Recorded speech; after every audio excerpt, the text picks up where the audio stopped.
Discord. Okay. I didn't know where all you were gonna put it.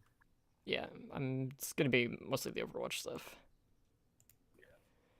All right. Let's see. Copy this to the Twitter. Tweet.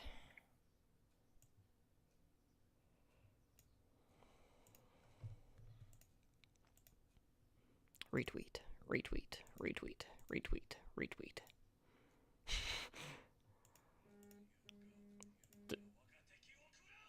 That reminds me, I gotta turn off my phone. Or at least mute it.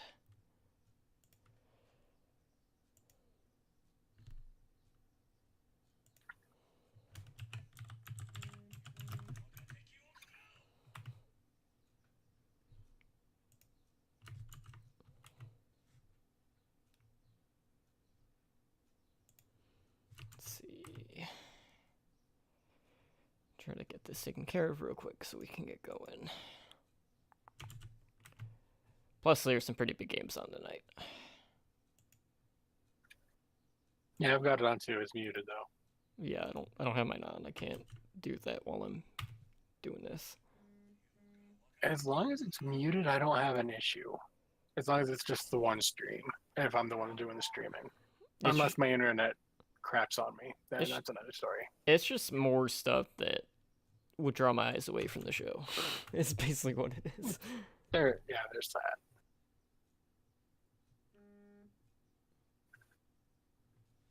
All right. Get that going. Switch back to here.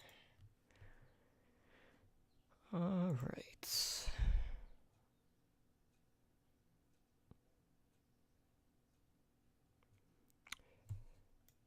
All right. I should be good at this point. Okie dokie. It's just about 7 o'clock on the dot, so we're good on that front. Don't know if we'll have like a huge turnout tonight just because there's a pretty big game going on, so we're just going to jump right in if you're all set. I'm good to go. All right, sounds good. I'm going to hit the sounder and we'll get going. All right, hitting it now.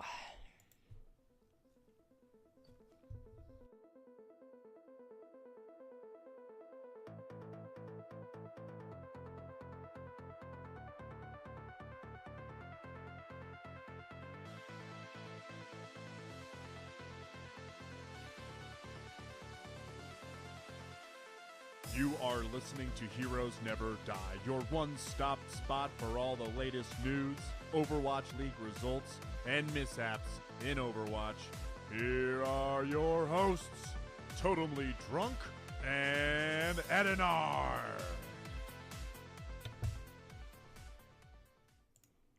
What is up, guys, and welcome to Heroes Never Die, your one-stop spot for all things Overwatch and Overwatch League. Basically everything Overwatch. I mean, let's be honest, we cover it all. I am your host, Totemly Drunk, and tonight on episode 113, we are going to share some statistics from the Overwatch 2nd anniversary. Some patch drama hits the Tier 2 Overwatch scene.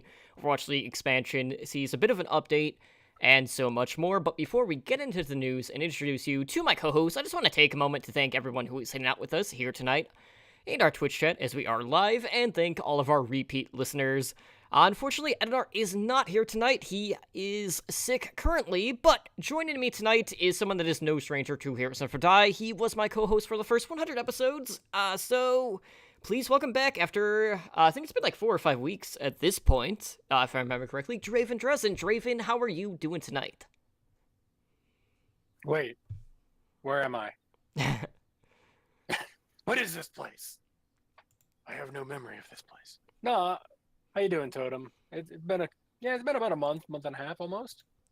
Yeah, about that. I'm doing pretty good. Yeah. I'm doing all right. Usual real life stuff, helping my mom. Currently, we're trying to potty train the puppies, housebreak them so they stop going to the bathroom on the carpet at her house. Helping out with relatives, wheelchairs and stuff like that. So fun times there. Other than that, I I've been spamming a lot of the arcade when I've had game time. It has not been a whole lot this past week. And I know we're going to cover some statistics, so I'll hold off on that stuff. How have you been? I've been pretty good. Obviously, we got a lot of stuff kind of going on behind the scenes with Overwatch Recall, aka our Overwatch podcast directory. So I'm doing some stuff in regards to like Sounder, so we can get the podcast version of that out here. Sometime next month, more than likely. So I'll start to reach out to some of the content creators out there very shortly. But I have been trying to play a little bit more on the PS4 on Overwatch, and it's frustrating. It's still basically the same thing. Like, I can only play like a game or two before I just get so tilted, regardless of if it's arcade or not. So who knows if I'll ever hit 25 on PS4 or not. But lately, at least in terms of last night and today, I have been playing Pokemon Quest because that came out on the Nintendo Switch. And then, of course, they announced the new Pokemon RPG games that are coming out for the Switch later this year. So, yeah, it's been a pretty hectic day in regards to that. And we got the teaser for the next Fallout game after, I can't remember how many hours the stream was on. That tilted a lot of people. But 42. Yeah, it was quite some time. But Overwatch League, we got some pretty big matches tonight, which I'm pretty excited about, and we got a lot of stuff going on in the Tier 2 scene, so let's go ahead and jump right into this week's Overwatch news. So, as we all know by now, right now we have the anniversary event going on, for Overwatch's 2nd anniversary, and with that we got a new, free-for-all deathmatch map in Petra, and what's been interesting is, there's been a couple of issues with Petra, and it's primarily been dealing with the fact that since this is a larger map compared to the other deathmatch maps, players are starting to get AFK warnings when they're not able to find someone to shoot. So a player had recently took to the forums, stating that, like, most of the other deathmatch maps, you can barely turn a corner without running into someone. But here it's not uncommon to wander around for a whole minute without so much as getting a shot off. So we've seen like the AFK timer in the game will normally kick in. They don't have like an exact time. It's somewhere between like 25 to 40 seconds before, it tells you to, get off your ass or do something or shoot something. But like, this has been an issue that I've actually ran into in this new map, just because it is bigger than all the others, and there's a lot of like small like hallways and stuff like that. So there's a lot of like nooks and crannies and tight turns, so it's not very open when you compare it to some of the other deathmatch maps in particular. But we did have one of the Overwatch developers, Bill Warnick, that went to the forums saying that they are working on a fix for this. He says that we've been looking into this and are planning on an adjustment to the timing in an upcoming patch or hotfix. Now, with that being said, Draven, like, is the issue really the AFK timer in itself, or is it more to do with just the map design overall, since it is, just larger than basically what we have seen so far for that specific game mode? If I had to pick one, I would not. I think it's a combination of both. The map probably is a little too big, but the AFK timer on that particular map probably, and that map alone, I should probably preface with that. Maybe just extend the AFK timer on that map by another, I don't know, make it 80 seconds or something like that, just to be safe. I mean, I've been in the map a few times, and I just randomly pick heroes because I never played the map. So I was like, oh, just pick whoever. Well, I just randomly picked Symmetra. Like, I literally just did a random number thing in there, and I was like, I counted over, and I got Symmetra.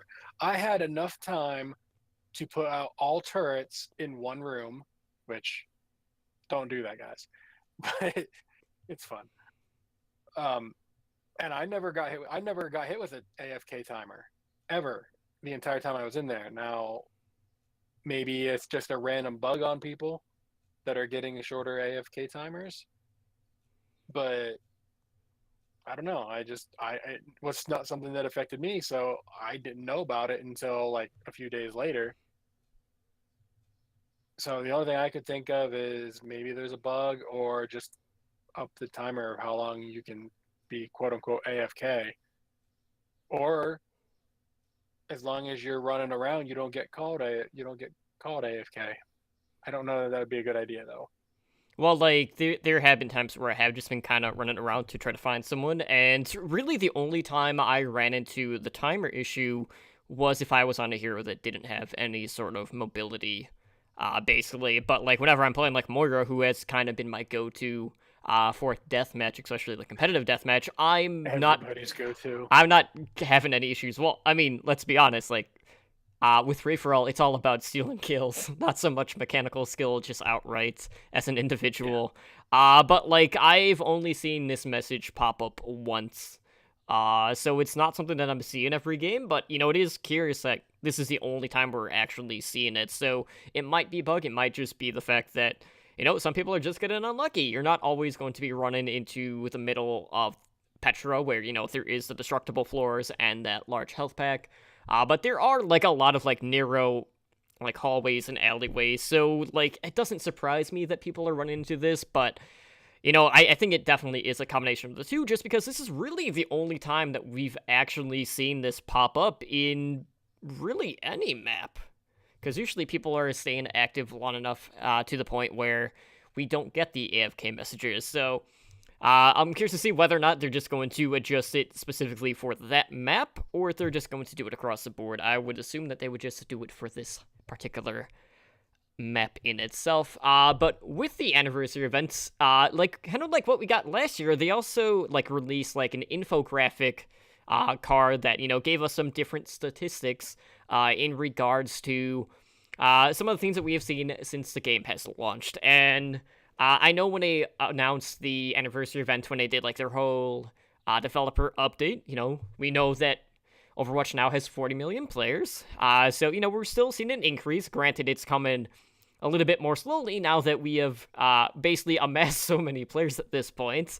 But since the game has launched, and this was back in 2016, we have had 6 new heroes, 15 new maps, 4 new game modes, 40 highlight intros, 80 emotes, 250 player icons, 450 voice lines, 100 victory poses, and over 700 Overwatch League items.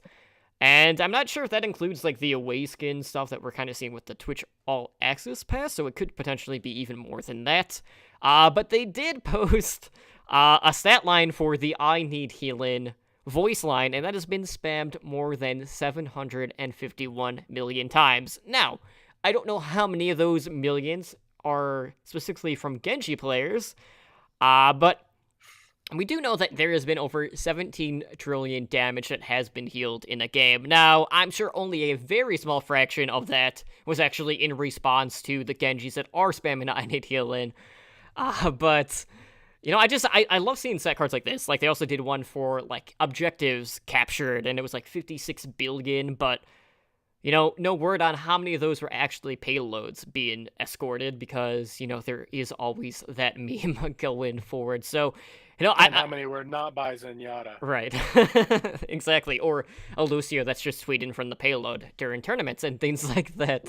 But, you know, every year, like, we've been seeing, like, these really quirky statistics coming out from the Overwatch team, and I have a feeling, like, each year they're just going to be coming up with different categories that they're going to be looking at overall. But really, like, I don't think this one had, like, such, like, absurd, like, stats compared to, you know, some of the things that we got to see last year overall. But, you know, I want to know more in detail about meme-specific ones, especially when it comes to the I Need Healing, since more times than not, it is a Genji player than anyone else, or, you know, a diva that's way out of position because she's going for a flank.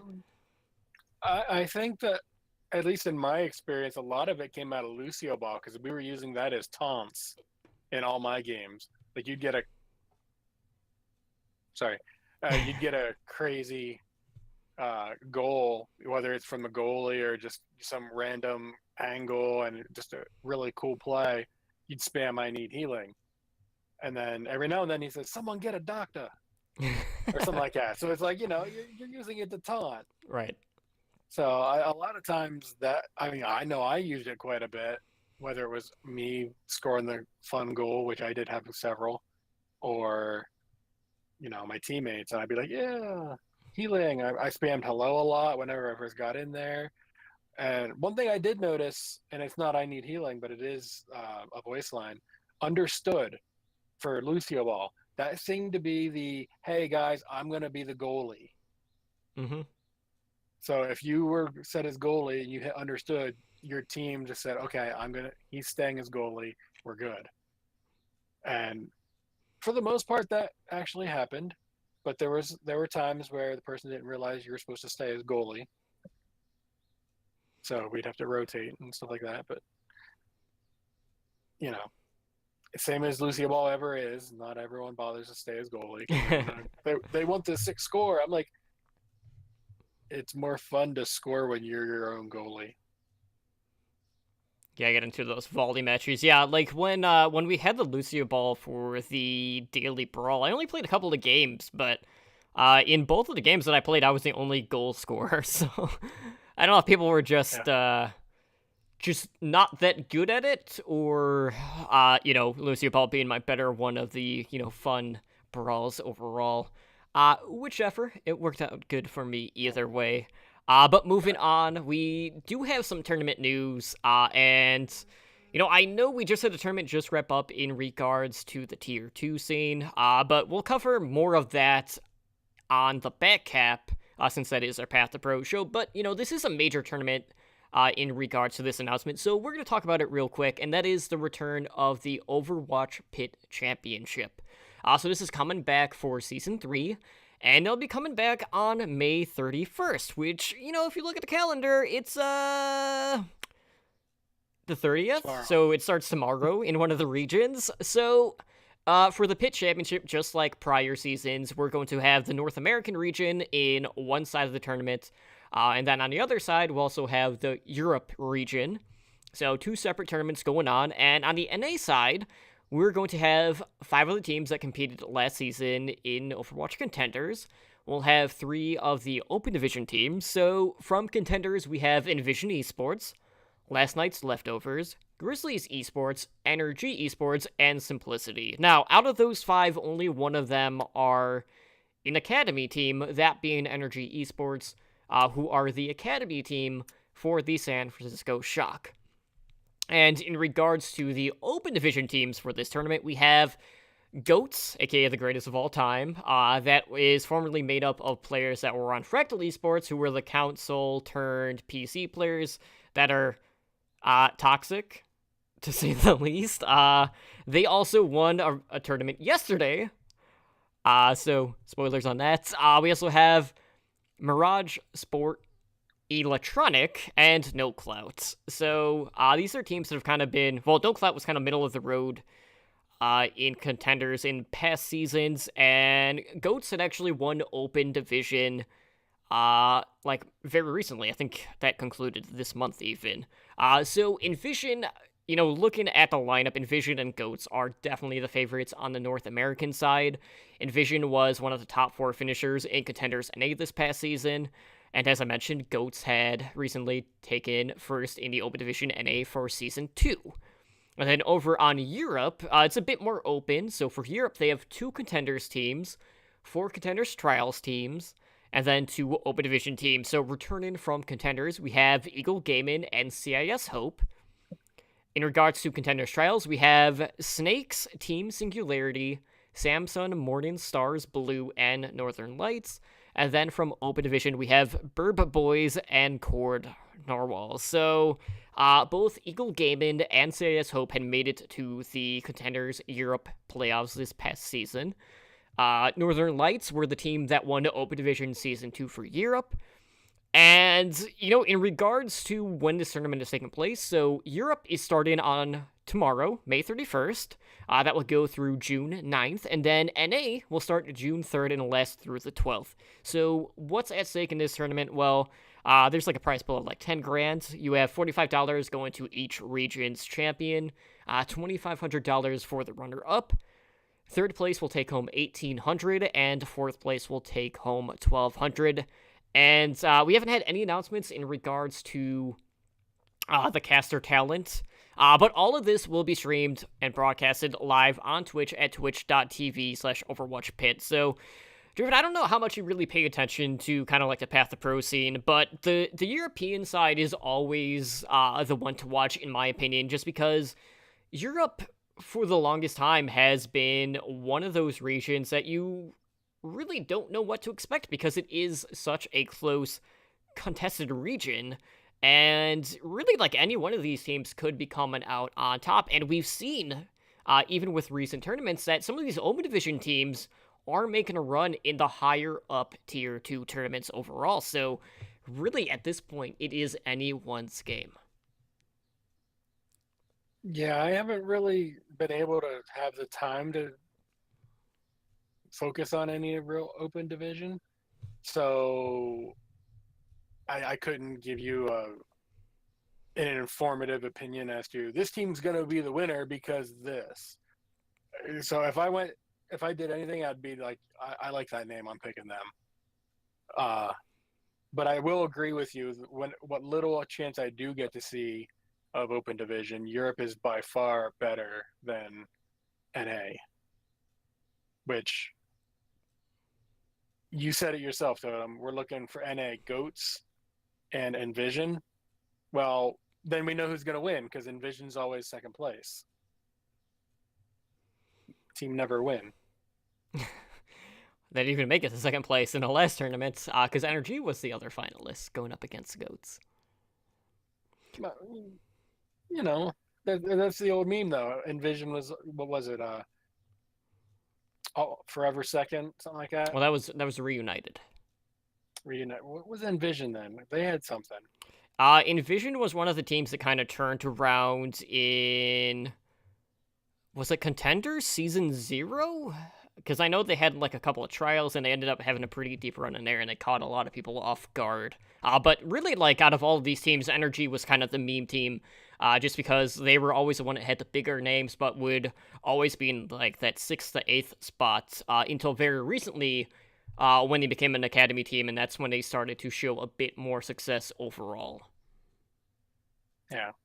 I mean, from what you're saying, like I said, I haven't watched Open Division hardly at all. We're looking at probably GOATs being NA's champions here, and if they're as toxic as you're making it sound, I'm just kind of sad for that, because I don't care how good you are. If you're that toxic, I don't want you in my game, even though I'm never going to play these guys unless they make a Smurf account. But I'm just anti-toxic. Right. All right. Well, in terms of teams to watch for NA side, I would definitely say NRG Esports and GOATs are probably the favorites. Envision, they had some wonky team compositions, or just the way they went about trying to mirror people, even though it wasn't working here this past couple of days in Beat Invitational, where they did fall short. But, you know, that is a team that still is a very solid team overall, and they do have pretty good teamwork. So hopefully Jar will be back with Envision for this tournament, because he was sitting out for the Beat Invitational. So for NA, those are the 3 teams to watch. Over in EU, like, you know, some of these teams I haven't really heard a whole lot about. I have heard nothing but good things in regards to Northern Lights, who are the Open Division champions. Samsung Morningstars Blue was another team that, you know, got a lot of attention there. But, you know, Eagle Gaming was a team that basically went undefeated in regards to the group stage in Contenders, and then they fell short in a playoff. So, you know, it's really hard to back that horse knowing that they came up short. And CIS Hope, you know, that was another one of those teams that was very strong, at least in regards to, like, a heavy tank meta. So, you know, who knows? Like, they could be right in a wheelhouse for this tournament, knowing what patch they're going to be on. So, I'd say overall, like, CIS Hope and Northern Lights are the 2 teams to watch over in the EU. But, you know, I'm expecting this one to go down to the wire, just because Europe is always, you know, a very close battlefield overall. But moving on, guys, speaking of Contenders, you know, we do have some of these Contenders Trials teams competing in Pit Championship, but that's not the only news to come out of Contenders Trials. So, there's been a little bit of talk amongst the players and a little bit of controversy, kind of bringing back to something that happened with the Overwatch League in regards to Stage 4. So, this is not the first time we've actually talked about this on the show. Because just like in Overwatch League, we're kind of going through the will they, won't they approach in regards to the patches for Contenders Trials. So, Overwatch Trials is going to be played on an old patch. And some of the players are not too happy about this, as, Contenders Trials is what leads into Overwatch Contenders. Now, the Trials are going to be played without Hanzo 2.0 and without the nerf to Brigitte, which is the same patch that is currently being played right now in the Overwatch League. And the problem with this is that most players don't have access to this patch yet. So these teams that are advancing from Contenders Trials, from the Open Division, basically aren't able to practice until that tournament had concluded here this past week.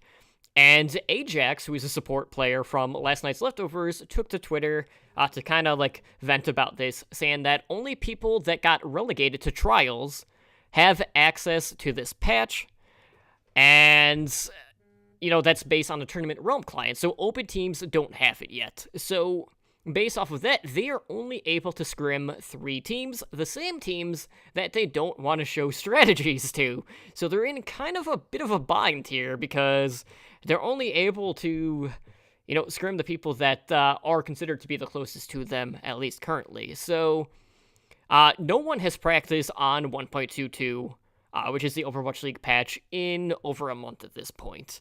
And the game has changed quite a bit since then, with obviously changes to Hanzo with the rework. We've seen a couple of changes come into Brigitte, as well as Ana, and a few others. But the organizers of Trials actually took to Twitter to bring a little bit more context to the situation and the decision at hand.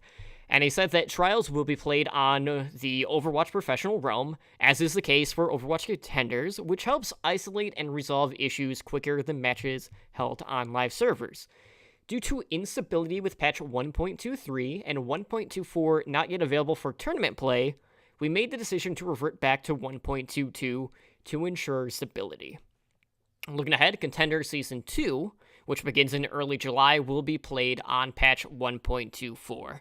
So to kind of bring it back, going into Stage 4, we weren't sure exactly what patch we were going to be on for the Overwatch League. A lot of people wanted for it to be as current as possible, so they wanted to see the Hanzo rework in the game, and that was kind of it divided the community, basically, because at the time, Brigitte, in patch 1.22, who only saw the cone angle reduction of her shield bash, was quite overpowered.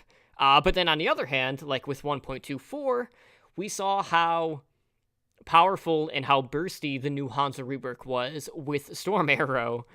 And there was an issue with some of the, I want to say it was a payload map, where it would basically just crash if there was a pause in the game. So that's why they didn't want to run it in the Overwatch League. And obviously, with how much money is at stake, they don't want to risk something like that happening in the league.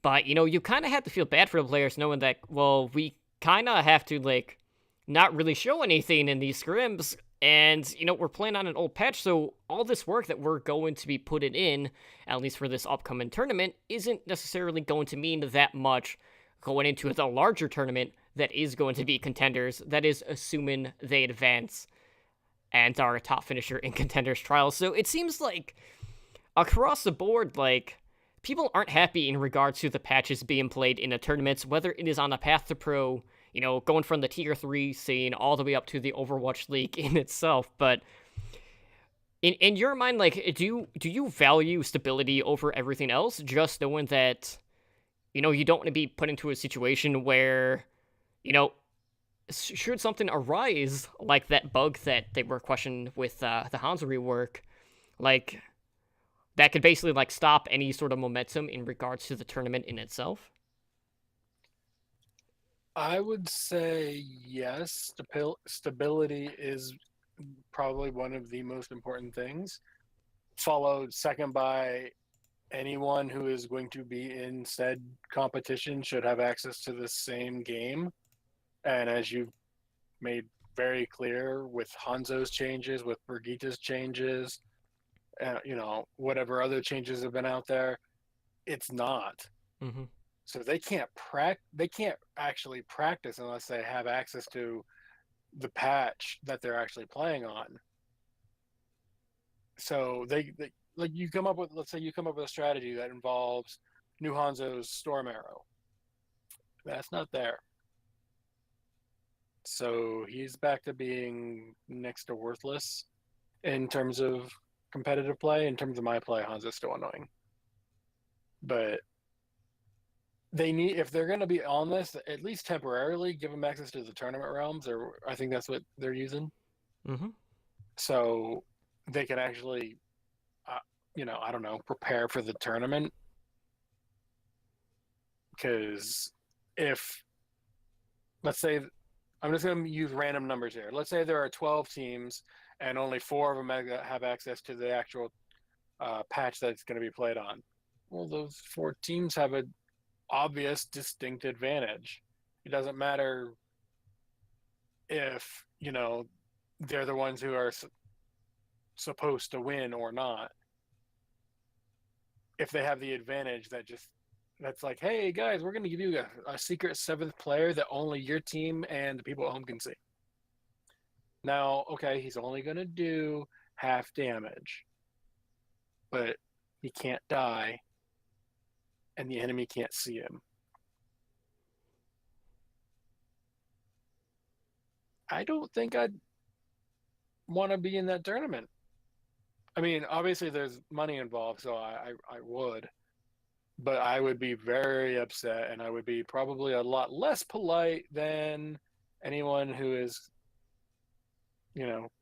wrote in and said, hey, this is kind of not fair. I'd put it a whole lot of less nicely. Yeah, basically, like, what's happening is, like, the trial teams, like, that are competing in contenders trials, it's gonna be fine for that. But basically, whoever advances to contenders from being a top finisher in trials, then that's when they kind of get the shaft here, because that's really where they're put at a disadvantage, because at that point, they would have already been practicing on a patch that is completely irrelevant at that time. Now, in recent tournaments, we have seen, the Hanzo rework in play. And, with that, we saw a lot of, like, double sniper compositions. We've seen a lot of, like, triple tank, triple support. And we're not necessarily going to be seeing that in trials, since that is going to be on patch 1.22. But it seems like at the end of the day, the reason why we're still on 1.22 is because that bug that I had mentioned still has not been fixed yet. So until that does happen, we are going to be seeing these tournaments, for the most part, being played on these older patches. So hopefully they'll be able to get that situated here within this next month, since they are planning on kind of jumping ahead once we do hit July. And then you can see 2 overpowered characters instead of just 1. So I mean, I would love to see, like, Overwatch League on current patch, but I'm not deluded enough to think that Blizzard, if there's a stability issue especially, would force them onto it, because it's their esports baby at the moment. Mm-hmm. They want it to work, and that's completely understandable. So if it has to be played on an older patch, that's fine. My issue with the older patch system is simply let everyone who needs access to it have access to it. Right. Yeah, that way it evens the playing field more, and that way there's not such a distinction between, teams that are already qualified for contenders and then the teams that are looking to get into contenders. But moving on, guys, speaking of some competition, kind of bringing it back to Petra, because that does kind of tie in. Let's talk about free-for-all deathmatch, because we did get the competitive mode for that with this anniversary event. And I don't know if you've actually done any placements or competitive FFA, but what I will say is this, it's been great and also awful. Like, So I did all of my placements in competitive FFA, and note I still have not finished my placements in normal competitive. So in my placements I went 4 and 6, and I placed 1982. So normally I am anywhere from like 2,500 to like 2,800 in that range. So I'm mostly like mid to high plat. And I really don't know how to feel about my placement, knowing that I got placed in high silver. Now, since then, I have played a couple of games, and it took me like one game to actually get into gold. But like, it kind of tells me like I'm a better team player than I am a solo player. So a lot of that is just due to the fact that lately I have been flexing a lot, mostly on either the flex tank, so on the off tank position, or as a main or flex support. But Petra, the new map, has not been kind to me. Out of the 4 games that I placed top 4, none of them were on the new map, and I know part of that is just, 1, not really knowing the map, and 2, also having issues finding people on the new map, as we mentioned earlier. But most of my finishes that were in the top 4 came with Moira, and only one of those top 4 finishes was with someone that wasn't Moira, that being Pharah. And a lot of that was just due to the fact that, I was gunning for environmental kills on Chateau, just pooping people off into the shadowy abyss that is the water there. Now, competitive FFA is interesting. For one, you don't have the ability to scoff and blame your teammates because you don't have any teammates. But, like, what I found myself doing a lot is, I'm like, okay, I know there are going to be certain heroes that we are going to be seeing a lot more in this mode, in particular because they have what I would consider to be crutch abilities. And by that, I mean one single ability that will outright win them a 1v1 situation 9 times out of 10. So the primary example of this is McCree. So McCree has Flashbane, which is an absolutely ridiculous ability in a 1v1 situation because all he has to do is land it, not necessarily on you. He needs to be in a general vicinity of you. He'll land it and, you're stunned, and then he can just either, right-click fan to hammer you or double-tap you with his Peacekeeper overall. So I find, like, a lot of times I'm like, okay, I know outright I'm not going to be able to win at 1v1 situation, so a lot of times I'm like, okay, I'm just going to try to ignore the McCree. That doesn't always work. But, like, I enjoy Deathmatch as one of those modes to blow off some steam, because it primarily is in the arcade mode. Granted, competitive still is in that regard. But it has been one of the more rage-inducing aspects of the game, just because, well, that mode wasn't really made to be competitive. And with that mode, like, it's all based on kills. It doesn't matter how many assists you have or how many times you died. You still get deducted a point if you suicide by, like, falling off the map or things like that. But kill-stealing heroes rule above all else, so that's why you're seeing, so many, like, Moiras or, McCree's with the Flashbane BS, and Roadhog, who has, high sustainability and things like that. So it's more based off of being able to take the kills than it is to, say, be in any situation like a higher skilled player individually. So that's why you do see a ton of, Junkrat as well. So have you had a chance to do any placements for competitive FFA? I did 5. And the first one I did about what I figured I would do. I got 0 kills. Because I was on Petra and I had no idea the map. I'd never even seen the map before outside of the video. And as time went, like, I switched off, and for the next game, I picked Junkrat a couple times. Did a little better. Pharah, I think I did the best. I got 8 kills or something like that. Yeah, it was 8, but I was still 5th place, so I still got the loss. And then I was like, you know what? I don't even care anymore. That's when I started doing the random picking, and I picked Symmetra and put all of them in the one room with the health pack. Wasn't in the middle of the map; it was off to the side somewhere. And I mean, I got some kills there. I got like 6 or 7, but Deathmatch is not a mode that I have ever enjoyed. The only reason I even went in there is like, ooh, I'm really close to a golden gun. I still don't have one. So I was like, that would be enough to throw me over, I bet. So I went in, I did 5 of them, and I lost all of them, which shocking to no one. But I went in there and I'm like, okay, Moira, Junkrat, Moira, Roadhog, Moira, and whoever I pick. And I'm just like, gee, I wonder who the overpowered character in this mode is. I mean, I suck at Moira, so it wouldn't help me any. But oh, there were people like, you kill Stealer, like they were typing in caps and chat in the game, and I'm like, oh well, there's nothing I can do. I was trying to kill both of you, not just him. So, or the funny case was, I actually wasn't aiming either one of you guys. I was aiming on fair. I was like aiming past you guys, and you just happened to run in front of the rocket. So, it's interesting. It is not a game mode that I probably, honestly, am not even going to finish the placements because I just don't enjoy it. Gotcha. Well, I have seen quite a few Symmetra players actually playing on Petra, and a lot of people are like setting up their turrets like above on a jump pad where the rocks are.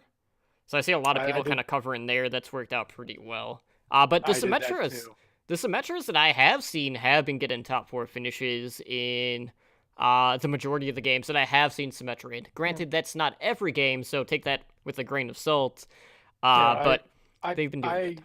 I did see a really good Symmetra in there the one time, and I can't wait for her rework because I am tired of that. Just have the person on screen and hit the button and they die. Yeah, it's always interesting when I come into a situation where I'm 1v1 in a Symmetra with Moira. Because you don't always win those. But moving on, guys. Speaking of support players, not that Symmetra is a support, she's going to be defense soon enough.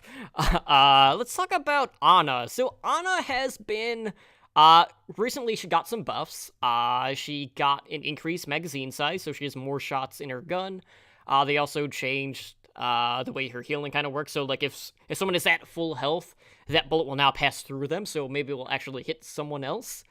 So, it's just higher throughput overall, and it's making you more active as a healer, but with that, there's kind of some inconsistencies with the timing, at least from what I played. Now, granted, I don't play a ton of Ana, so I can't really say how much it affects people that, have more time on her than I do, but I definitely did find myself missing a lot more of her shots compared to normal, which I'm normally missing a lot anyway.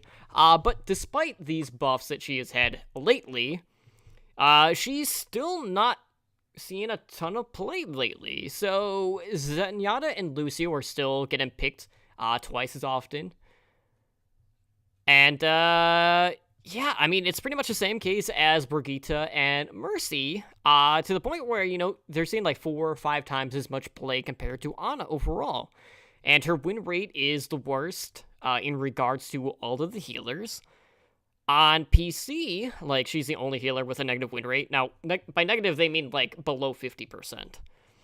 And on console, she loses 6 out of 10 games on average. So, what is going on with her character that is hurting her? So, we gotta look at 2 things. It's mostly, 1, self-sustain, and 2, her mobility. So, Ana is weaker compared to the other healers in the game. Because, 1, she doesn't have a mobility ability, so she can't really get away that often. Like, sure, you can land a sleep dart, but you don't really run fast.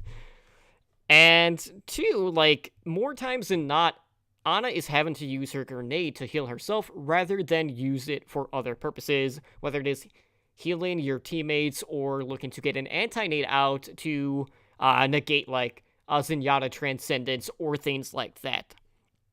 So, like, we run into the situations where, like, right now you have to kind of ask yourself, like, in what scenario are you ever going to pick Ana over a Moira? Just because Moira can basically do everything that Anna is terrible at, and then some. So, really, like, the only time where we're actually seeing Anna is, like, on maps that have, like, these really long sight lines. So, like, for instance, like, I feel like Temple of Anubis and Horizon Lunar Colony are probably the best examples of where you can run an Anna over a Moira or other main healer for that instance. But do you think there's something design-wise that the developer team can do to make her toolkit more appealing? Just because right now, she can do a lot, but she can't really do anything that well. I think a lot of it is just when she first came out, no one really knew how to counter her, and now people figured it out. It's going to happen to Brigitte. Yeah, Brigitte. Sorry. But I mean, it happened with Moira. I mean, you get new characters, people don't really know how to play against them, or depending on the player, as them. But once they get figured out, then it's like, okay, there you go. And with the metas being what they are and all that, she's just not as good as she was back in the day when it was like, oh my god, they picked Ana.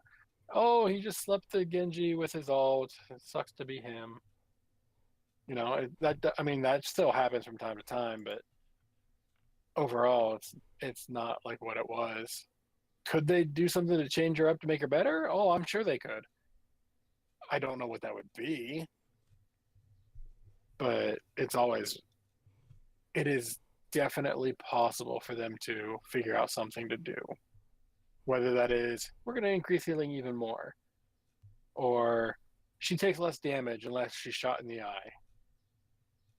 Like, she has a regular headshot, which will do extra damage. Shoot her in her only real good eye, then, she'll take even more damage. But lower the headshot damage or something. I don't know. But to answer a question, where would you pick her? I have one map that I would ever pick her, and that's only when someone has picked McCree, and that is Junkenstein. I don't play Ana anywhere else.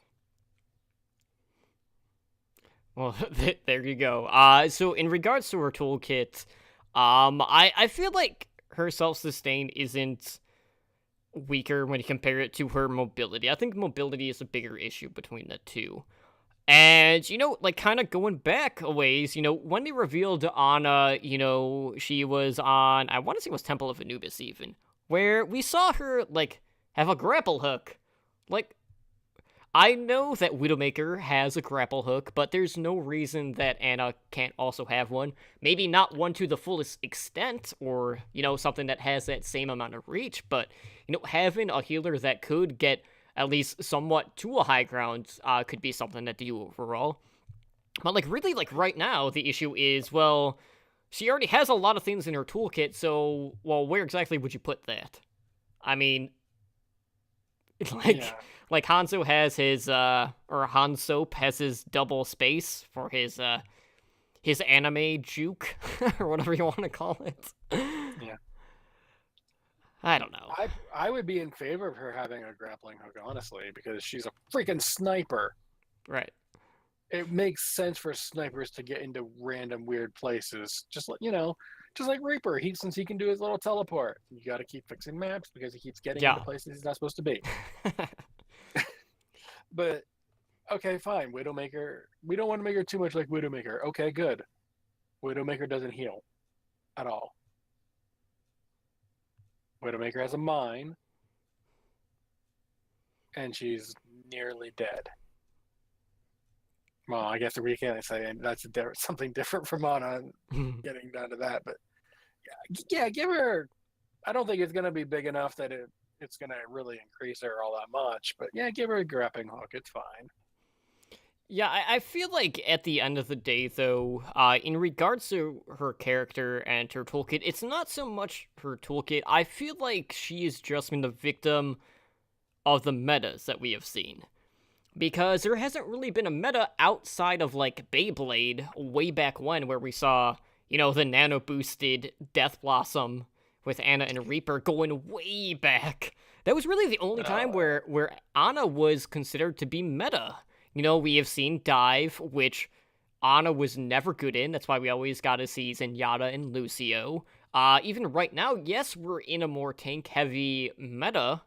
If we're like looking at like the Overwatch League, like current patch, we're like seeing a lot of double sniper stuff with Brigitte mixed in as well. But for the most part, like Mercy and Zenyatta have basically been kind of the go-to healers, you know, with Moira mixed in there as well. But Ana really hasn't had the opportunity to be in that same sort of position that we have seen virtually every other healer in the game at this point. So I feel like, you know, yes, like anti-nade is great against these heavy tank compositions, but you know, it's not enough to really like balance the scale here. And I know like right now, you know, knowing that Reinhardt, Zarya, Mercy with, you know, the Hanzo 2.0 is a very common strategy going around, as is double sniper, where, you know, we're seeing the Graviton and the dragons, you know, hunger coming out with the arrows and the Mercy's damage boost in that, and you can't really like out heal that. But if you don't have the Mercy there, you still are able to heal through the Hanzo ultimate, but you know, the anti-nade just completely negates the Transcendence. And, you know, at times, maybe that would be enough to bring Anna at least back in some fashion, but at the end of the day, you're just not getting the same amount of throughput or the damage when you compare her toolkit to what Zenyatta and Mercy bring. So right now, like, I feel like she's just kind of stuck. You know, I don't know if they need to, like, rework her ultimate or if they just need to give her a little bit more mobility, but right now, what she offers just does not cut it. So I don't think we're going to be seeing that change anytime soon, and it's frustrating because I know a lot of people that really do like to play Ana, but, you know, it's not working out basically across the board, you know? She's not seeing that much play on the lower level because her toolkit has a lot more to offer, but like it's harder to master because of that as well. And at the higher ends, the other healers are just out and beating her really in every stretch of the imagination. So it's definitely something to keep an eye on, but they need to do something. Just because at the rate she's going right now, she's not going anywhere. Would you say that putting her ult back to where it was, aka you're able to boost Reaper's ult and the nano boost and all that, just it does it to every ult from here on out? End of story. Would you say that would bring her back? You know, okay, so going back to Beyblade at the time, there wasn't much that you could really do to deal with it.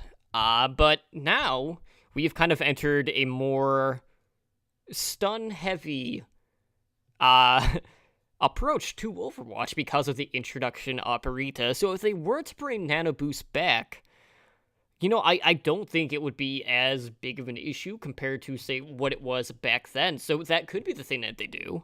I don't think, like, the nano-boosted Dragon Blade is going to outright win the fight in most situations, just because you do have that some potential from the Brigitte. And, you know, Brigitte is already, like, starting to be, like, a mind game with all of these teams. Either you use her as a scare tactic to make sure that they don't run dive, or if they do run dive, you just bring her out just to, you know, deal with it anyway. So, you know, that might... No, stop it. Yes, you were not playing Genji.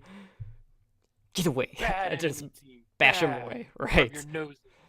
So, like, it's hard to say. Like, I feel like if they brought it back, she'd be in a better spot. But I don't feel like the Nano Boost would be to the point where she was so overpowered comboing with, like, the Reaper or, you know, the Genji with the Dragon Blade. So, you know, that is something that they could do, definitely. I think in the current state of the game, nano boosting a Reaper would be a little more deadly than a Genji. Depending on the placement, depending on where Genji starts his Dragon Blade at. Because Reaper can literally, you know, get the nano boost and Wraith walk in, and then boom. Or he can get up above them, which Genji can too. Right. Just drop in and do that. So I don't know. I'm thinking Reaper would be the more deadly of the two, but I don't know for sure. Like in pro play hands, Genji probably would be the one who wins. In my level of play, you nano boost a Reaper and that entire team dies. Yeah, I feel like at that level, I think between the two, Reaper would be the easiest of the two to actually stun or just kill outright. Then again, Genji doesn't always have the best track record either, just because Hidden Dragon Blade is basically signing your death warrant, basically. Well, that and Genji is always in need of healing. Yeah. So. As he spammed it 756 million times, or whatever it was. But moving on, guys, let's go ahead and talk about what is going on right now in the Overwatch League as we go inside the league. So, a bit of an update in regards to the expansion going into Stage 2. We recently had the president and CEO of Activision Blizzard Esports League, Pete Vieselica, who sat down with an interview with a German financial paper, Handelsblatt, and that was a couple of days ago, to talk about the Overwatch League expansion. So in the past, ESPN had reported that, they're looking at adding 4 to 6 teams for Season 2.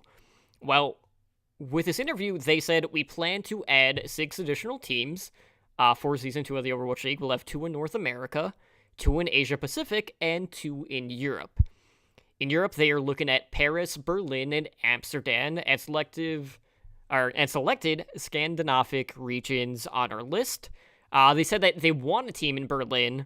We're currently involved in a lot of talks, and without being able to give you details, we will have a team there the upcoming year at the latest. So if we're not getting a Berlin team for Season 2, it's pretty much a guarantee that we will for Season 3. So in regards to some of the other areas they're looking at in regards to interest groups, they're talking to people in France, Spain, Sweden, and they're looking to sell the franchises to the strongest interest groups out there. So, before we didn't really know the number. Now we know it's on the higher end, so we'll go from 12 teams to 18 teams. So, do you feel like, knowing that we'll have 18 teams, do you think we'll see a restructure in regard to divisions, or are we just going to keep it kind of how it is, having the Atlantic, the Pacific, except in this case we would have 9 in each division, or will they maybe add a third one just to kind of balance things out a bit more? Honestly, I have no idea which way they would go. They could go either way. I do think that each stage would be longer, though. They're not going to have as much time off in between because there's more teams. They're going to want everyone to play everyone. And because there's more teams, it takes more weeks. So I could see that happening. In terms of division, I would think if it was me, I would stick with the 2 for now. And then once you get past, say, 26, that's when you think about a third. Yeah, definitely. I'm just trying to see if I can find a listing of how many sports teams are in each major league, so I can kind of compare the two numbers. But I know they're not there yet, even with the expansion, so we might be waiting until Season 3 to see that happen. We were more in line with MLB, NBA, NFL, NHL, things like that. But, they did say, for sure, Season 2 is still going to be played in Los Angeles at the Blizzard Arena. And so that's really no surprise. They were already kind of hinting at Season 3 would be the start of the home and away, traveling and things like that. Now, we still don't really have any details in regards to that. Obviously, we could still kind of do it kind of similar, where maybe we would have 2 locations that would kind of serve as a host city or country, whatever, for that respective week. And then, you could have X amount of teams go here, X amount of teams go there, and then they could do it that way. But we're still waiting on details for that. But in regards to the locations themselves, obviously Asia Pacific is a pretty big region. Where exactly do you think they're going to add the expansion teams there? Because, obviously Korea is one of the biggest markets, but, you have places like Japan, that's a pretty big market. Australia has been doing a lot of stuff lately as well. Do you? My first thought was Tokyo. Mhm. No real reason, but just the first thing that came to mind was Japan, Tokyo. My second thought was Australia, New Zealand, maybe. But beyond that, I couldn't even guess because you got China and Korea already. So they're covered. Give them another one. Why not? Yeah, absolutely. I could see Korea getting a second one, but I think they'd want to spread it out a little more first. Yeah, like Busan would be like a perfect fit if they are going to have like another Korean squad or Korean hosted, city. Yeah. Just because they kind of already do have their own team in GC Busan Wave, I think is the new iteration. But yeah, I'm really pulling for Australia just because our friends over at Junkertown FM are from Australia, so I'm pulling for them. That's a fun region to watch, and unfortunately, I did not get to cover their contenders, which I know they were a bit upset at me with. So I'm hoping like maybe if we get an Australian team, I can at least make it up to them. But moving on, guys.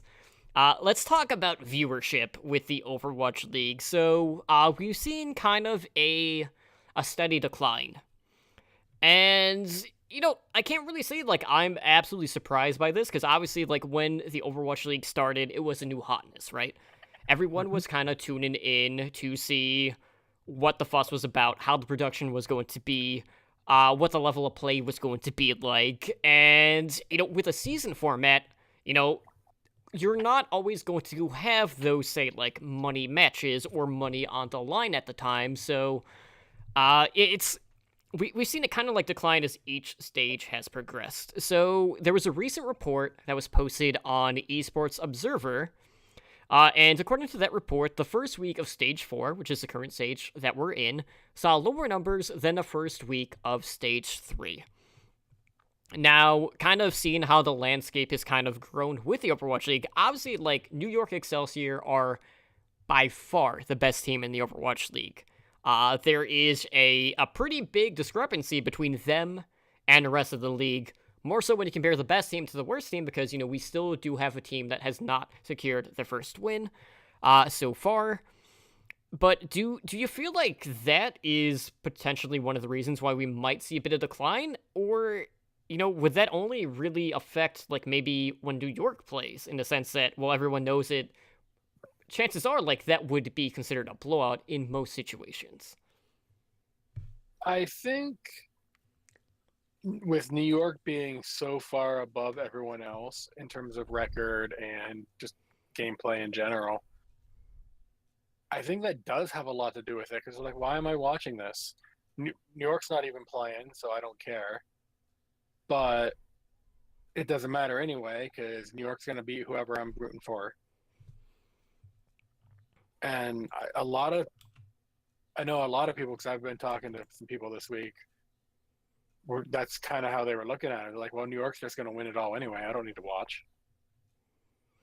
Which, okay, yeah, probably they are going to win. But we don't know that for sure. It is possible and entirely likely that upsets will happen. That's just how it is. Will New York be on the receiving end of said upset? Maybe, maybe not. It's, again, that's happened too.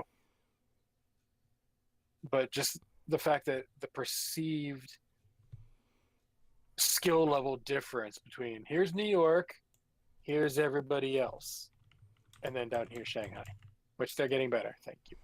Finally. Not 0-40, not 0-40. But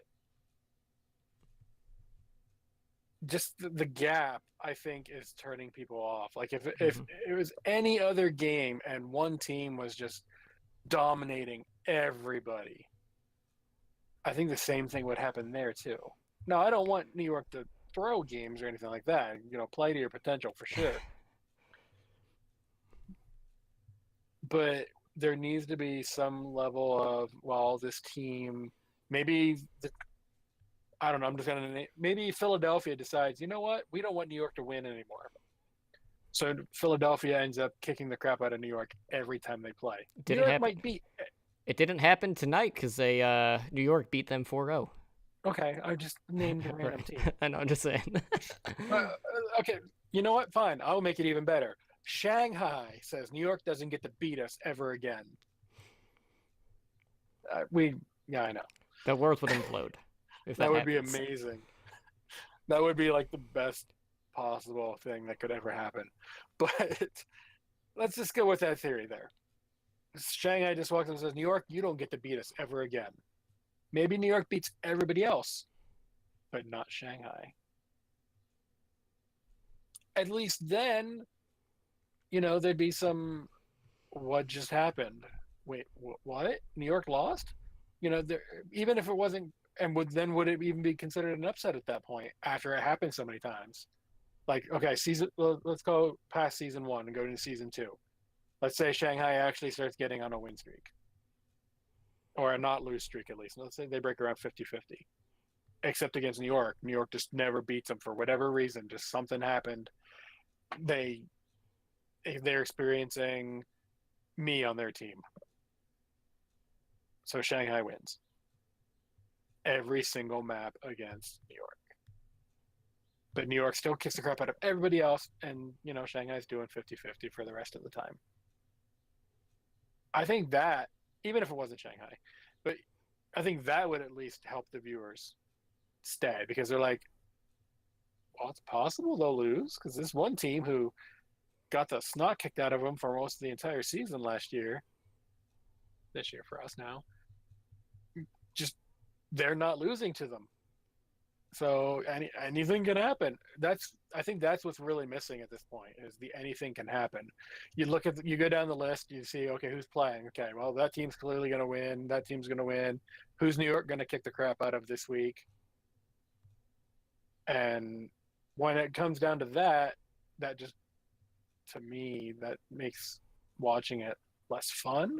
I mean, I still enjoy watching Overwatch League, just like I still enjoy watching whatever other thing I decide to watch, esports, even World Championships for League and Dota and HGC, the MDI for Warcraft, that kind of thing. But there's still that sense of anything can happen with those, as opposed to with Overwatch right now, at least, where it's like, oh, New York's playing? Okay, I'll leave it on because I want the free tokens, but I'm going to go do something else. Yeah, I mean, New York right now, this is a team that has played 35 games this season. Out of those 35 games, they have only lost 3. So, looking at their map differential, this will kind of put things in perspective. New York is plus 85. The second best team, who, as of right now, based on map differential, is London Spitfire. That team is 22-12. Their map differential is plus 34. So that's a 51 map differential between the best team in the league and the second best team in the league. And then if we look at, we'll talk about Shanghai momentarily. So Shanghai, yes, they haven't won a game yet. They're currently 0-34. Their map differential is minus 100. So that really kind of paints a perspective here. So basically things are pretty much set in stone at the very top and the very bottom, but it's all of those teams that are just the teams that are behind New York that are in the playoff run-in for the end of season playoffs. That's where all of the competition is right now, because you have 3 teams right now that all have 22 wins, and you have a team that has 21 wins, a team that has 20 wins, you have a team that has 19, 18. And with only 6 teams getting into the end of season playoffs, that's where all the interesting storylines come out of, basically, because really at this point, not one of them can be considered to be sitting pretty.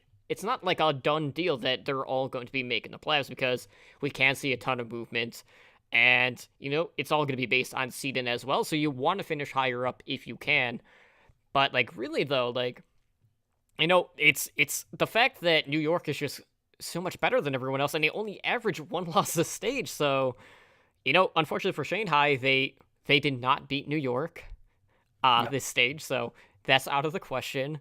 Yeah, I know. But in some regard, I feel like the New York fans are always going to tune in when they play. maybe like the general audience is at this point starting to tune out outside of maybe, the stage playoffs when money is actually on the line. But I feel like there's definitely like an effect that the dominance that they have is having on the viewership. And it's kind of like, I'm going to compare it to the NBA right now. So we're going into the NBA finals, right? And we have the Cleveland Cavaliers, and That is so weird coming from someone in Ohio. Hearing the word Cleveland and finals. Right. I was just gonna let that sink in, and I figured you'd go with it. And then we had the Golden State Warriors, and this is the fourth year in a row we had the same damn finals. I guarantee you, the ratings are going to drop again because people are sick and tired of seeing. Okay, I'll be honest. People are sick and tired of LeBron, for one, being like 8 straight final appearances now. But people are sick of that specific matchup as well. Yeah. So, like, definitely, like, viewership is gonna see a dip there, just like viewership is seeing a dip in the Overwatch League. But yeah, you're gonna get your hometown crowds watching their teams, and then outside of that, you'll get the diehards like Totem. I know you're gonna be watching Overwatch League every chance you get, and probably NBA any chance you get, and NFL any chance you get, and all that fun stuff. Yeah. But whenever it comes to everyone else who that's not my team, people are just going to be like, saw it last year and the year before and the year before. It's not going to be the exact same games, obviously. Since you used the NBA as the example, I mean, will it go 4 games? Will it go 5, 6, 7? We don't know yet because, they're similar teams. I mean, the same teams, but they're not exactly the same as they were the year before. Same thing will happen with esports and stuff like that. Teams are going to play differently because metas will change, stuff like that. But if New York continues the level of dominance they've got, it's not hurting Overwatch League technically.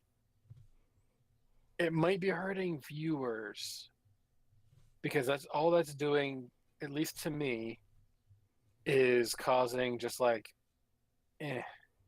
feelings. Like, okay, that was a good game. That was, maybe it was closer than I thought it was going to be. Maybe someone took a map off of New York. Who knows? But when I see New York on the screen, my brain instantly goes to, well, this is going to be a 3-1 at worst for New York.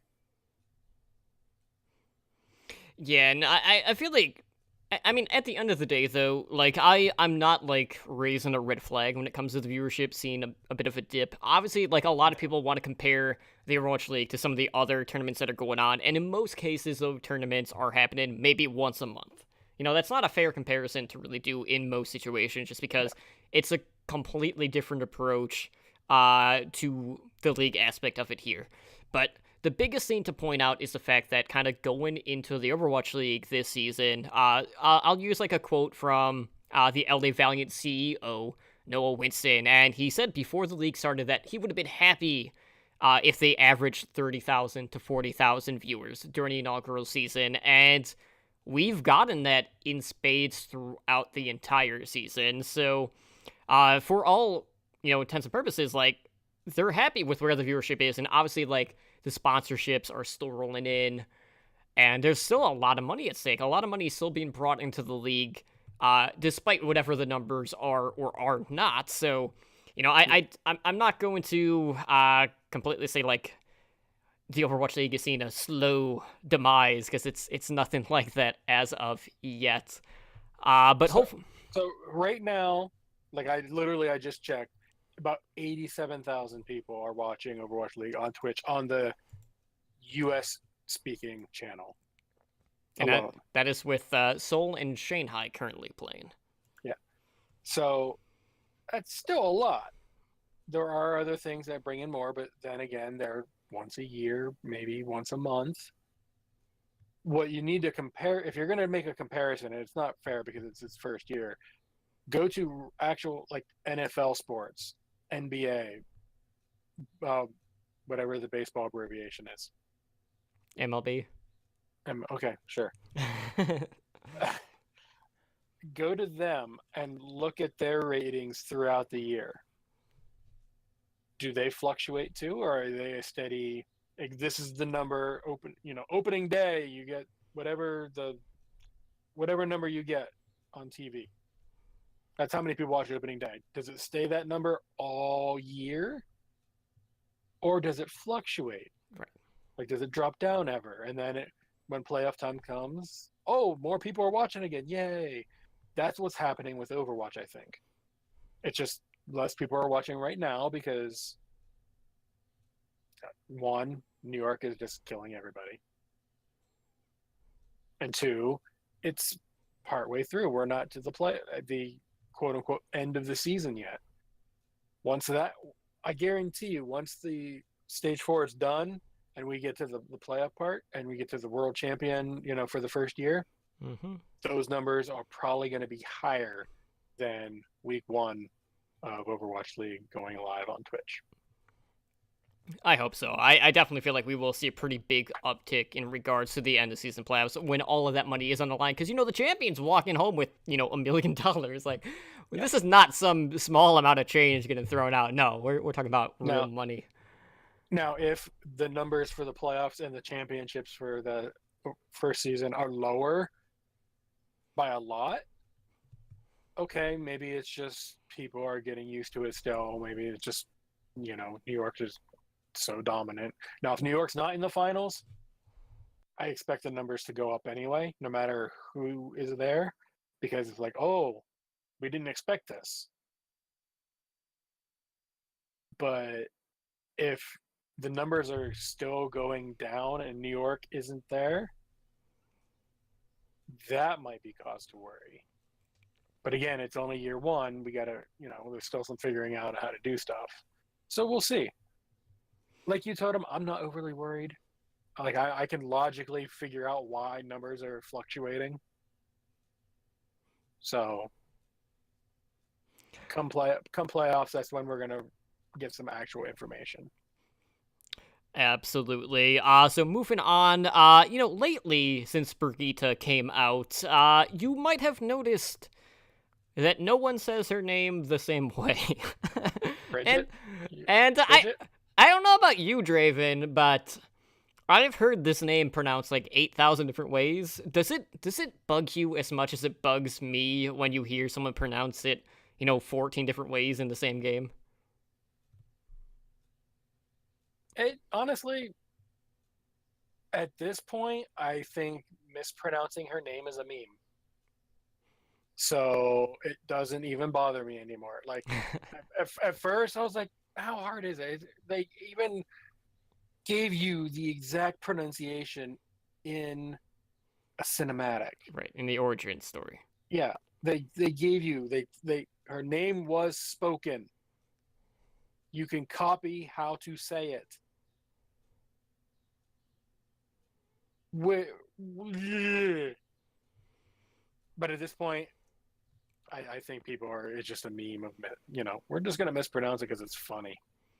But, on the other side of the coin here, the Overwatch League over the season has been cracking down on meme usage. So I think the thing with me is, it's like, I know, like, on ladder, we're always going to hear a different pronunciation, but in regards to the Overwatch League, I just want to see consistency between the casters and the people that are on the analytical desk, because that's the more professional setting between the two. I mean, obviously, like, the ladder in the cesspool of the Overwatch players, or the throwers, depending on how you want to look at it. But, like, the AFKers, the leavers, the suiciders. Yeah.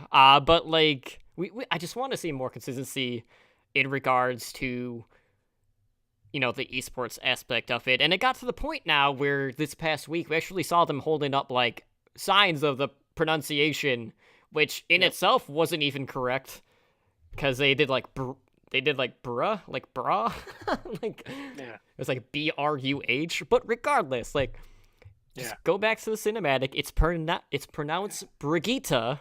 Like, listen to that clip 800 times, And hopefully we'll have some consistency moving forward. But like, I find it funny like that the Swedish voice actress, can get the name right, but everyone else just keeps butchering it. And yes, part of that might just be because people want to meme it up and call her, Brigetti or Bridge or Bridget or Bruschetta, whatever. There's so many different ways to say her name. I just want some consistency. That's all I'm asking. If we're going straight with the Overwatch League casters and analyzers and all that, I would like them to get her name right more. But having one thrown in every now and then where they're clearly talking about her, but they just throw a random name in. I saw in the video Brenda was in there, stuff like that. Throwing one in every now and then I'm okay with, because they are trying to, entertain people, and that actually was kind of funny. But overall, yeah, it needs to be a little more consistent. Even if it's wrong, it needs to be more consistent. Be consistently wrong, but in the same aspect rather than hearing the same thing 40 different ways. Well, it's like another game that the Heroes that I play from time to time. I play Overwatch a lot more lately, but it's better to go with your team doing something wrong than to be doing the right thing all alone. Yeah. So even if they're mispronouncing it the way it's supposed to be said, if they're more consistent about it, I'd be fine with it. And then, if they're all saying it the exact same way long enough, that's what she's going to be known as, even if it is wrong. Absolutely. So moving on, guys, we're going to quickly talk about what we saw this past week in the Overwatch League in Stage 4, Week 2. So on Wednesday, we saw the Dallas Fuel upset the Boston Uprising. That was 3-0. We saw the Los Angeles Valiant defeat the Florida Mayhem 3-1. The Los Angeles Gladiators defeated the Houston Outlaws 3-1. On Thursday, the London Spitfire defeated the San Francisco Shock 3-2. The LA Gladiators defeated the Florida Mayhem 4-0. And the Philadelphia Fusion swept the Shanghai Dragons 4-0. On Friday, we had the LA Valiant defeat Boston Uprising 3-2. We saw New York Excelsior secure their number 1 seed and best record overall throughout the entire season by defeating Seoul Dynasty 4-0. And the San Francisco Shock upset the Houston Outlaws 4-0. And to finish off the week on Saturday, we saw the London Spitfire defeat Seoul Dynasty 3-2. The New York Excelsior swept the Shanghai Dragons 4-0. And the Dallas Fuel upset the Philadelphia Fusion 3-1. So I'm going to quickly go over some of the takeaways real quick, and then we'll close things out. So some storylines to keep an eye on. For one, with the new stage, the new meta, Dallas is for real. We're kind of going back to the Death Ball team compositions, heavy tank strategies, things like that. They've been running Brigitte, like 75% of the time, 3 times as much as any other Overwatch League team right now. So that's something to keep an eye on. So, I'm worried in a sense that, let's say someone really figures out how to deal with the Fuel's Brigitte lineup. Well, what's going to happen then? Because from what we have seen from the Fuel, they haven't shown the same amount of flexibility compared to these other teams. The Shock are another one of those teams that, for a while were considered to be a team that wasn't really in the run-in. Right now, they're 2-2. But, I'm not going to say that they are legit contenders just yet, just because they still are 50-50. But you have to look at the teams that are ahead of them right now in the stand-in. So, they're currently behind New York Excelsior, both Los Angeles teams, the Philadelphia Fusion, and the Dallas Fuel. And, as we mentioned in the past, in order to advance to the stage playoffs, you need to be in the top 4. And against that lineup, I'd say that's a bit of a stretch overall. New York, with that win against Seoul, they are taking home a $300,000 bonus for having the best record in Season 1. So, regardless of how they do, like in the playoffs for Stage 4 and the end of season, they are guaranteed to earn $625,000 for Season 1, regardless of how they fare elsewhere. Between, the bonus that they just got, being a Stage 1 runner-up, they got $100,000. They got they're going to get $100K guaranteed for this current playoffs. And, they got money for being the Stage 2 and Stage 3 champions and all of that. In regards to the matches to keep an eye on this week, on Friday at 8 p.m. Pacific time, we have a pretty big match between the Shock and the Boston Uprising. Boston is another one of those teams that, Stage 3, they were dominant. They had won 15 games in a row, but they haven't won yet. And the Shock have proven to be a better team this stage. So this might be a good test for the Shock, because Uprising are always a team that you can't really count out. But at this point, Boston needs to rebound here. You don't want to be going into the end of season playoffs on a losing streak, so that is definitely a team to be concerned about right now. On Saturday at 1 p.m. Pacific time, we have the London Spitfire going up against the Dallas Fuel, and in my mind, looking at London right now, obviously, this past week, they moved 4 of their players to inactive, but Dallas Fuel right now are playing with a sense of confidence and the swagger to them, and I would actually favor Dallas in this match. I think it'll be a close series overall, but I think Dallas is going to win here, and it'll be a big statement maker. And then also on Saturday, that second match at 3 p.m. Pacific time, we have New York Excelsior going up against the LA Valiant. So Valiant's another one of those teams that are doing really good. And anytime you face New York, that is going to be a stiff competition. So definitely keep an eye on that, and we'll see whether or not we could see the upset, because, Excelsior averaging 1 loss, so this could be it for this stage overall before they run shot through everyone else the remainder of the stage and potentially the end of the season. But with that being said, guys, we're going to go ahead and close things out. Draven, I know you got things you need to do, so if you want to help out the show, one of the best ways to do that is to leave us a review over on iTunes. Any sort of insight is definitely appreciated. That will help us make for a better listening experience for you guys. We do have our Pick'em League still going on. You can find a link to that in our show notes. We have our podcast directory, Overwatch Recall. We have episodic listings released every single Sunday. Listen up latest episodes from your favorite Overwatch League, and Path to Pro podcasts.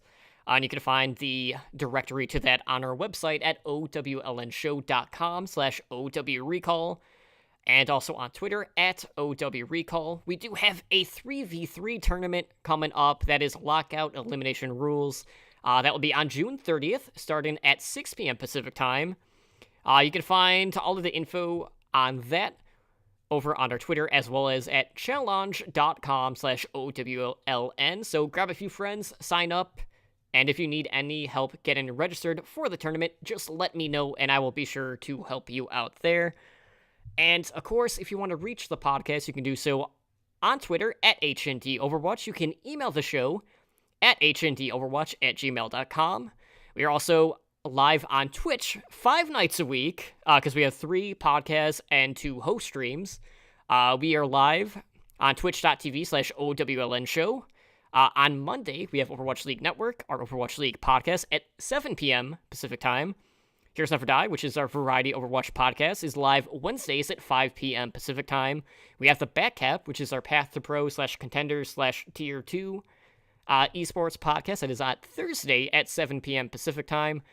And then on Fridays and Saturdays, starting at 7:30 Pacific time, we have host streams.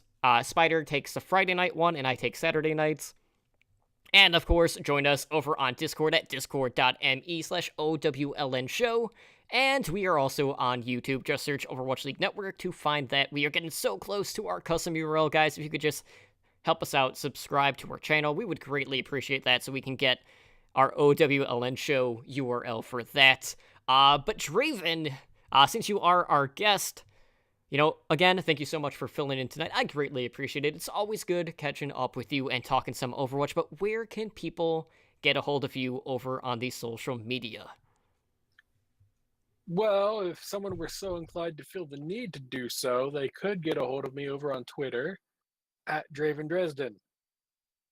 My only requirement is polite or civil, and preferably not on Ambien, because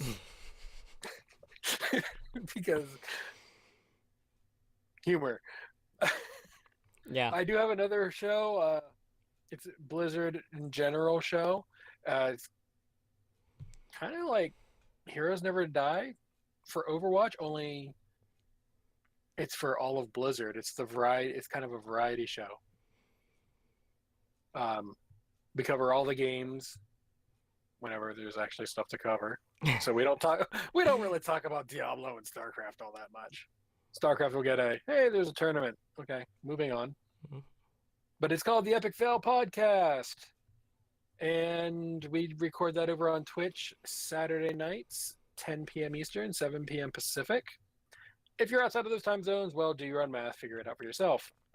This week we have special, and this is the first time I'm naming it publicly, by the way, Belle from Podcast. Nice. So that's going to be entertaining. I've been meaning to get her on the show for quite a while, and just, schedules. So that'll be fun and entertaining. I do have some other guests lined up for later on, and I'm trying to suck up to someone who has no reason to be on my show to be on that show. But if I can, Totem, I will be sure to have you on the show too, because you would be interested. That's all I'm going to say about that one. Okay. I'll tell you after the show. I'll tell you after we're done recording. But that's how you get a hold of me. That's where you can find me. It is now time for the obligatory question. You were hoping I forget. No, I know you would never forget. No. Okay, so you have Bridget playing defense on a point. But Okay. the other team has Brigitte on attack, just hanging out with the tanks. And then all of a sudden, a third Brigitte comes flying out of the sky because she managed to commandeer one of the Retribution planes. Which one wins? And how do people find you on social media? Well, I would have to go with the Brigitte in the plane, just because she would just crash it into everyone. But in regards to social media, you can find me on Twitter at FromTheDrunkCTR, Twitch, obviously here, twitch.tv/OWLN and Edinar, he's not here, so we can't plug his own stuff, but he's over on Twitter at Edinar Overwatch. But for now, guys, that is going to do it for us here tonight on Heroes Never Die. Again, this has been episode 113. Whew, that's a lot of words. But for now, guys, we will see you back here tomorrow night as we break down the Beat Invitational on the back cap. Guys, have a good night. Thank you for listening to Heroes Never Die. Be sure to follow us on Twitter at HND Overwatch and join us on Discord at discord.me/OWLN show.